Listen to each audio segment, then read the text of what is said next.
28 may Müstəqillik günü Almaniyanın paytaxtında da təntənəli şəkildə qeyd edildi. Azərbaycanın Almaniyadakı səfirliyi tərəfindən təşkil edilən rəsmi qəbul eyni zamanda Prezident İlham Əliyev tərəfindən elan olunmuş Konstitusiya və Suverenlik ilinə də həsr edildi. Azərbaycanın Mədəniyyət Mərkəzində təşkil olunan tədbirdə Almaniyanın müxtəlif dövlət qurumlarının nümayəndələri, Bundestag deputatları, diplomatik korpusun üzvləri, tanınmış ictimai siyasi simalar, eləcə də Almaniyada yaşayan soydaşlarımız iştirak etdilər.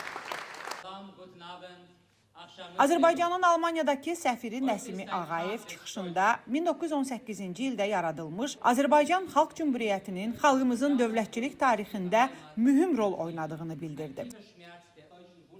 Səfir qeyd etdi ki, Müsəlman Şərqində ilk parlamentli respublika məhz Azərbaycanda qurulub və bu xalqımızın azadlıq ruhunun bariz təcəssümüdür. Diplomat həmçinin vurğuladı ki, müstəqilliyin bərpasından sonra ümummilli lider Heydər Əliyevin rəhbərliyi ilə ölkədə sabitlik bərpa olundu, hüquqi dövlət quruculuğu və davamlı inkişaf üçün möhkəm təməl atıldı. Səfir Azərbaycanın 2020-ci ildə əldə etdiyi zəfər və 2023-cü ildə dövlət suverenliyinin tam bərpası ilə bağlı mühüm məqamları da diqqətə çatdırdı. Nəsimi Ağayev bildirdi ki, işğaldan azad olunan ərazilərdə geniş miqyaslı yenidən qurma işləri aparılır, artıq minlərlə köçkün doğma yurdlarına qayıdıb.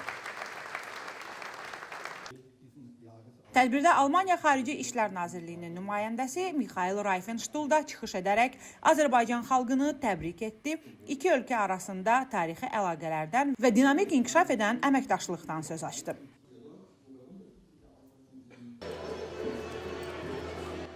Rəsmi hissədən sonra Qafqaz Musiqi Ansamblının ifasında milli musiqimiz və rəqslərimiz tədbirə xüsusi rəng qatdı. Xatirə Sərdar qızı, Realın Avropa Bürosu.